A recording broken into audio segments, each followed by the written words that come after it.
본격적으로 김민석, 송영길, 정청래, 민주당 이 세 사람의 당권 삼국지가 당권 3파전이 시작됐다. 이렇게 볼 수가 있습니다. 그래서 세 사람의 대략 어떤 인물들이고 장단점은 무엇이고 또 서로에 대한 관점 이런 것을 어떻게 봐야 되는지 이런 측면에서 오늘 좀 말씀드리려고 합니다. 자, 먼저 김민석 국무총리 일단 그에 앞서서 민주당 전당대회 이번에 좀 특징이라고 할까요? 이걸 좀 먼저 볼 필요가 있습니다. 이들 3인의 공통점 일단 586 그룹이죠. 이른바 과거의 386이죠. 80년대에 학교를 다닌 60년대 생들. 지금은 이제 586. 전부 다 그런 공통점이 있고 학교 때 이제 학생 운동을 했다. 이런 공통점도 있습니다. 김민석 국무총리 서울대, 또 송영길 의원은 연세대, 정청래 대표는 건국대에서 각각 학생 운동을 한 그러한 전력이 있습니다. 또 이번에 이제 민주당 전당대회 같은 경우는 이 당원들 1인 1표제가 처음으로 적용되는 그러한 전당대회입니다. 항상 이 어떤 제도의 변화는 상당한 그 판도의 변화를 불러오죠. 과거에 국민 참여 경선을 통해서 노무현 후보가 탄생을 했던 것처럼 이번에 처음으로 실시되는 이 1인 1표제, 이 대의원 1인 1표제가 과연 누구에게 유리하게 작용할지 이게 과거의 전당대회와는 또 다르다 이렇게 볼 수 있습니다. 또 하나 제도적인 차이가 있죠. 과거와 다른 거 결선 투표제가 이번에 처음으로 실시된다는 겁니다. 그러니까 누구든 어쨌든 1차 투표에서 과반을 얻지 못하면 결선 투표를 통해서 승자를 가리게 되는 거죠. 이 두 가지 이 제도의 변화 이것이 과연 이번 8월 17일 민주당 전당대회에서 어떤 결과로 이어질지 상당히 주목이 됩니다. 자, 김민석 국무총리 1964년생입니다. 서울에서 태어났죠. 김민석 국무총리 하면 이제 서울대 총학생회장을 지낸 인물, 그리고 일찍부터 30대에 국회의원이 됐던 1996년이죠. 영등포에서 당선하면서 그야말로 정치권의 샛별로서 주목받았던 그러한 인물입니다. 영등포 을에서 당선이 됐고 현재 사선 의원입니다. 서울대와 하버드대, 칭화대를 나왔습니다. 그러니까 한국, 미국, 중국의 최고 인류 대학을 다 나왔습니다. 뭐 석사학위, 학사학위 이런 차이는 있지만 어쨌든 한국, 미국, 중국의 인류 대학을 적을 가지고 있다라는 그런 측면. 그러면서 이제 상당히 어떤 정치권에서 주목을 받았던 그런 인물이죠. 2002년에 벌써 민주당의 서울시장 후보를 했으니까요. 굉장히 이른 시기에 거의 뭐 대권 주자로 대권으로 가는 길목에 있다라고 그 당시 평가를 받았을 정도로 그렇게 촉망받던 정치인이었습니다. 그러다가 이제 2002년 이 10월 달 이것이 상당히 이제 김민석 국무총리의 정치 인생에서 큰 변곡점으로 작용을 하죠. 그때 민주당을 탈당해서 정몽준 후보를 지지하게 됩니다.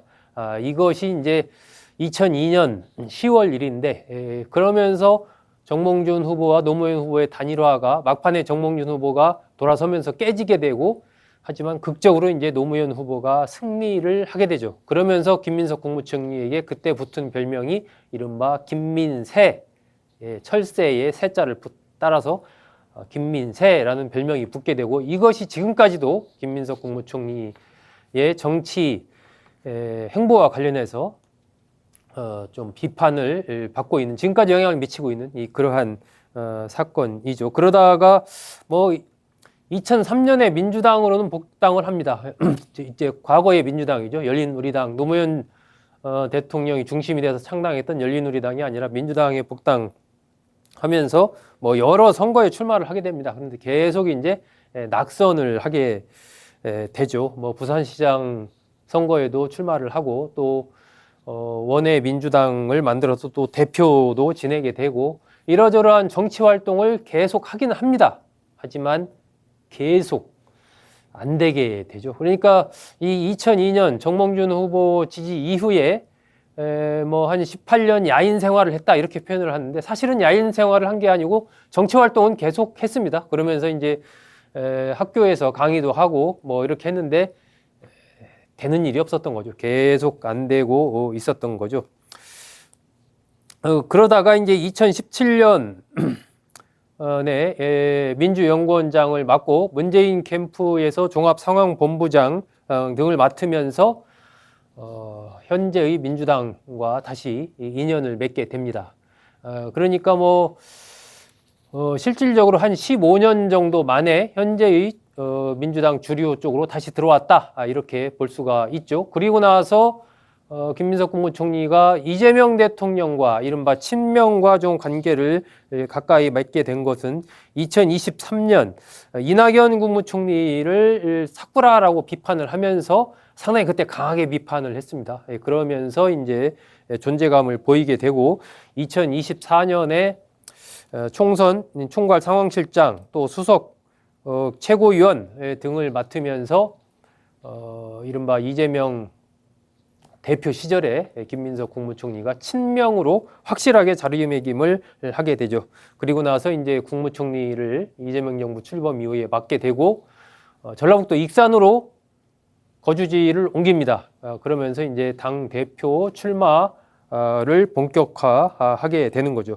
국무총리가 되고 나서 뭐 여러 그 호남행을 굉장히 많이 했었죠. 이런 것은 이미 국무총리가 수행하는 중에 앞으로 당대표에 출마하는 것과 관련해서 어느 정도 이재명 대통령과 상당한 교감을 갖고 있지 않았을까 이렇게 짐작할 수 있는 대목이고 지난번에 이재명 대통령 출국하면서 정청래 대표는 안 나오고 김민석 국무총리가 나오면서 확실한 어떤 메시지를 줬죠. 내가 당대표가 되기를 바라는 사람은 김민석 국무총리다 이렇게 메시지를 줬고 지금은 뭐 이거 모르는 사람이 없지 않습니까? 다 아는 그런 상황이 됐습니다. 자, 김민석 국무총리 민주당 당대표와 관련한 이 움직임 본격화 할 것으로 보입니다. 지금 현재는 중국의 다보스 포럼 때문에 가 있는데 돌아오고 나서 그리고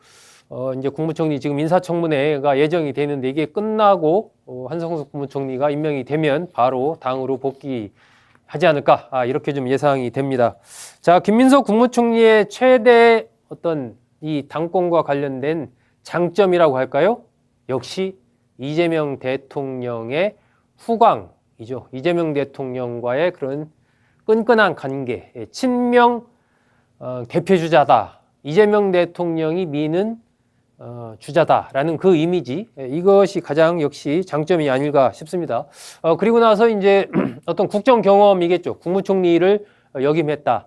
당에서 수석 최고위원 역임하고 어떤 총괄 상황본부장, 상황실장 등 전반적인 이런 총괄적인 역할 이런 것을 잘 해왔고 또 미래 집권과 관련된 집권 플랜 본부장 이런 것도 했지 않습니까? 그런 것도 맡았고 이런 어떤 특히 총리에서 오는 그 무게감 이런 거 동시에 그것은 또 안정감이라고도 할 수 있겠죠. 이런 것들이 이제 김민석 국무총리의 당권 도전과 관련해서는 장점이다 이렇게 볼 수가 있습니다. 자, 그렇다면 단점 김민석 국무총리는 이재명 대통령의 어떤 강한 후광 효과를 갖고 있지만 당내 기반이 약합니다. 오랫동안 당을 떠나 있었고 또 당으로 돌아온 이후에도 주로 이제 중앙 당에서 활동을 했지 현장에 있는 대의원이나 당원들과 어떤 스킨십을 그야말로 끈끈하게 할 그럴 기회는 많지 않았다. 뿌리가 약하다. 예, 이 문제가 이제 김민석 국무총리의 단점이라고 볼 수 있죠. 지난번에 수석 최고위원 할 때도 그때 4위인가 5위인가 하고 있었지 않습니까? 그러다가 이재명 대통령이 왜 이렇게 안 뜨지 하면서 이제 올라가서 수석 최고위원이 된 거 아니겠습니까? 그만큼 스스로의 어떤 이 지금 이 자생력, 뿌리는 약하다. 그래서 이재명 대통령의 후광이 있지만 이것을 본인의 표로 만들어 내기에는 시간이 상당히 촉박하다 하는 그러한 단점이 또 있는 거죠. 그리고 2002년 정몽준 후보를 지지했던 그런 것에 대한 뿌리 깊은 어떤 이 친노, 친문 이쪽 세력이 갖고 있는 김민석 국무총리에 대한 뭐라고 할까요? 좀 불신이라고 할까요? 예, 그런 안 좋은 감정 이런 것도 뭐 김민석 국무총리로서는 그렇게 유리한 상황이 아니다 이렇게 볼 수가 있습니다. 자, 김민석 국무총리 과연 이러한 상황 속에서 이재명 대통령의 강력한 그 지지를 얻고 당권을 얻을 수 있을지 지켜볼 필요가 있습니다.